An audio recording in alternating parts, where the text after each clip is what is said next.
Welcome to War Bios, where we delve into the most pivotal battles in history, dissecting the strategic decisions, tactical innovations, and human elements that shape their outcomes. Today, we're heading back to the early 19th century to explore one of Napoleon's most significant victories, the Battle of Wagram, fought on July 5-6, 1809. This clash between the French Grande Armée and the Austrian army marked a crucial turning point in the War of the Fifth Coalition, showcasing Napoleon's mastery of maneuver warfare and his ability to adapt to the evolving nature of conflict. By 1809, Napoleon's conquests had reshaped Europe, but his empire was not without its challenges. The Austrian Empire, under Emperor Francis II, sought to capitalize on Napoleon's distraction with the Spanish insurgency and the British naval blockade. Austria's strategy was to strike at the heart of Napoleon's power while he was preoccupied elsewhere. The Austrians hoped to exploit the simmering discontent among the German states, which had grown weary of French dominance, and to rally them against the Napoleonic Empire.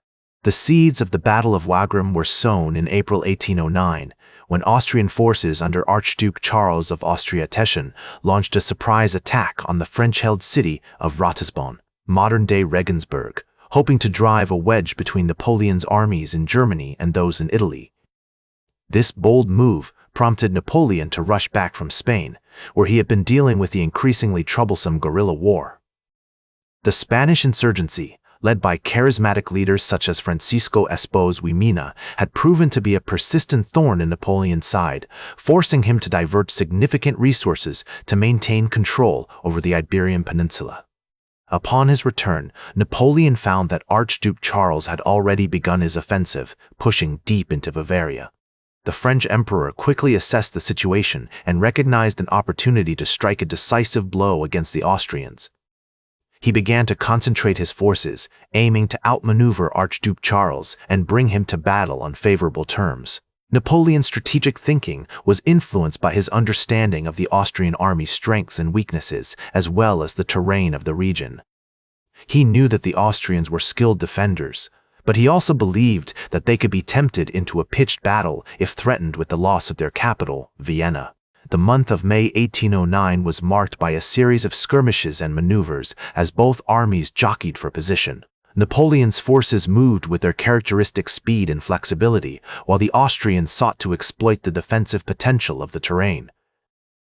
The French emperor was well aware that the key to victory lay in forcing Archduke Charles into a pitched battle, where the superior training, organization, and morale of the Grande Armée could be fully utilized.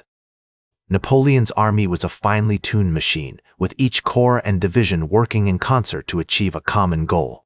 As June arrived, Napoleon's strategic plan began to take shape.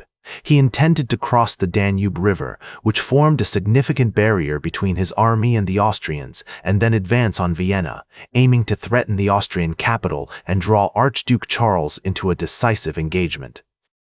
The crossing was a complex operation, involving the construction of makeshift bridges and the use of pontoons to ferry troops and equipment across the river. Archduke Charles, realizing that his strategy of delay and attrition had failed to weaken the French significantly, decided to stand and fight near the town of Wagram, just northeast of Vienna.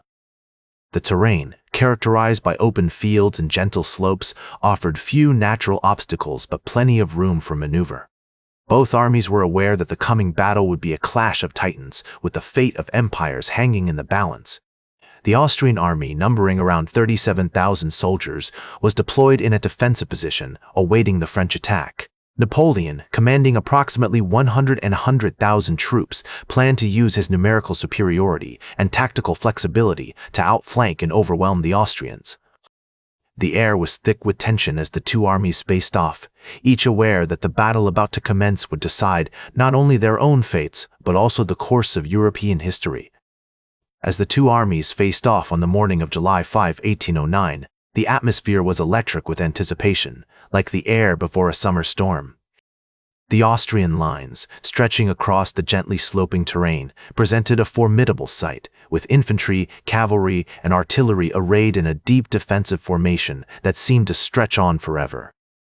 Napoleon, ever the master of psychological warfare, sought to unsettle his opponents from the outset, knowing that the mental game was just as crucial as the physical one.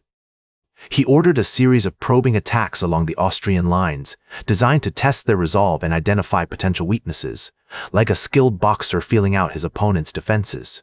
The first French assaults, launched around 9:30 a.m., were repelled with heavy casualties, but they served their purpose in fixing the Austrian attention on the central sector of the battlefield. The sound of cannon fire echoed across the landscape, accompanied by the cries of the wounded and the scent of gunpowder hanging heavy in the air. Meanwhile, Napoleon began to execute his main plan, a massive outflanking maneuver aimed at enveloping the Austrian right wing and threatening their lines of communication with Vienna. Marshal Louis Nicolas Davout's Third Corps, comprising some 30,000 troops, was tasked with executing this critical maneuver, which would require precision, speed, and determination. As Davout's corps advanced on the Austrian right, they encountered fierce resistance from the enemy cavalry, which had been deployed to cover this sector. The French horsemen, led by the intrepid General Antoine de La Salle, clashed with their Austrian counterparts in a series of intense and chaotic melees, the sound of clashing steel and thundering hooves filling the air. Despite being outnumbered, the French cavalry fought with characteristic élan, buying time for Davout's infantry to deploy and begin their assault on the Austrian flank. The ground shook beneath their feet as they charged forward, their hearts pounding in their chests. The main French attack, launched around 11:00 a.m., was a sight to behold, a wall of blue-coated troops advancing across the battlefield like a tidal wave. However, the Austrians, rallied behind their guns, inflicted heavy casualties on the attackers, the cannon fire ripping through the French ranks like a scythe through wheat. Napoleon, observing the battle from a nearby hill, grew increasingly frustrated as his troops failed to break through the Austrian center, his face set in a determined grimace.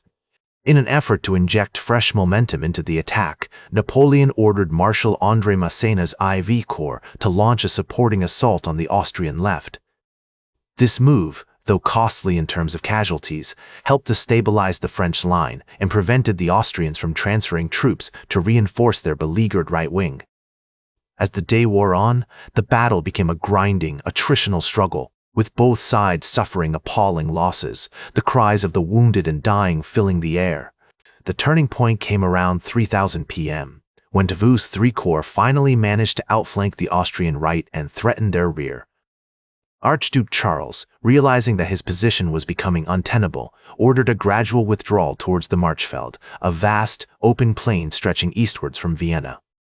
The French, sensing victory within their grasp, redoubled their efforts, pushing forward with renewed energy and determination, like a pack of hungry wolves closing in on their prey. As the sun began to set on July 5, casting a golden glow over the battlefield, the Austrians were in full retreat, their army battered and demoralized. Napoleon, though exhausted by the day's exertions, remained keenly aware of the need to press his advantage, knowing that the battle was far from over. He ordered a series of pursuit attacks designed to harass the enemy rear guard and prevent them from regrouping or escaping into the safety of Vienna. The night that followed was one of unrelenting chaos and confusion as French and Austrian troops clashed in a series of disjointed, small-scale engagements, the darkness punctuated only by the occasional flash of gunfire or the cry of a wounded man. The battlefield, illuminated only by the faint moon and the flickering flames of burning villages, became a surreal landscape of shadowy figures and eerie silence, like a scene from a nightmare. Despite the exhaustion and disorganization that pervaded both armies, Napoleon remained resolute, knowing that the battle was far from over, his mind racing with strategies and tactics for the next day's fighting. As the night wore on, Napoleon's forces continued to harass the Austrian rear guard, preventing them from regrouping or escaping into the safety of Vienna. The pursuit was relentless, with French cavalry and infantry nipping at the heels of the retreating Austrians, their sabers and bayonets glinting in the faint moonlight like a deadly dance of steel and shadow. The sound of clashing metal, the thunder of hooves, and the cries of the wounded filled the air, creating an eerie symphony that echoed across the battlefield. By dawn on July 6, the Austrians had retreated to the outskirts of Vienna, their army battered and demoralized. their once proud regiments now reduced to ragged groups of exhausted soldiers. The Battle of Wagram was effectively over, with Napoleon's forces emerging victorious. The cost, however, had been high. The French had suffered over 30,000 casualties, while the Austrians had lost nearly 40,000 men. As Napoleon surveyed the battlefield, he couldn't help but feel a sense of pride and satisfaction at the bravery and determination of his troops. In the aftermath of the battle, Napoleon's forces occupied Vienna, and the Austrian Emperor Francis II was forced to sign the Treaty of Schönbrunn, which imposed harsh terms on Austria, including significant territorial losses and a massive indemnity. The treaty marked the end of the War of the Fifth Coalition, with Napoleon emerging as the dominant power in Europe. As the French army marched through the streets of Vienna, they were met with a mixture of awe and trepidation by the city's inhabitants, who gazed upon the conquerors with a sense of wonder and fear.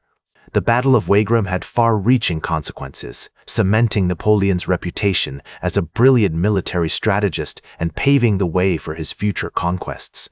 It also marked a turning point in European history, as the old order was swept away and a new era of French dominance began. As the great historian Georges Lefebvre once observed, the Battle of Wagram was a decisive moment in the history of Europe, marking the triumph of the French Revolution and the beginning of a new era of imperial expansion. The battle had been a crucible, forging the new generation of leaders and soldiers who would go on to shape the course of European history. The Austrians, led by Archduke Charles, had fought valiantly, but their army was hamstrung by outdated tactics and a lack of cohesion. In contrast, the French army was a finely tuned machine, with each component working in harmony to achieve a common goal. Napoleon's use of artillery, for example, had been masterful, with his gunners unleashing devastating barrages that shattered the Austrian lines. The human cost of the battle was staggering, with thousands of soldiers on both sides killed or wounded. The aftermath of the battle was a grim testament to the brutality of war, with the wounded crying out in agony and the dead lying strewn across the battlefield like discarded toys. And yet, even amidst such carnage, there were moments of humanity and compassion. French and Austrian soldiers alike tended to each other's wounded, sharing what little food and water they had and offering words of comfort to those who lay dying. The battlefield itself has been preserved, with a museum and memorial dedicated to the memory of the fallen. Visitors can walk the same fields where Napoleon's troops clashed with the Austrians, imagining the sights and sounds of that fateful day. As they stand amidst the rolling hills and verdant forests, they are reminded of the enduring legacy of Napoleon and his armies. That's all for today's War Bios. Remember to like, share, and subscribe, and until next time, I'm General Biography reminding you to keep marching toward victory.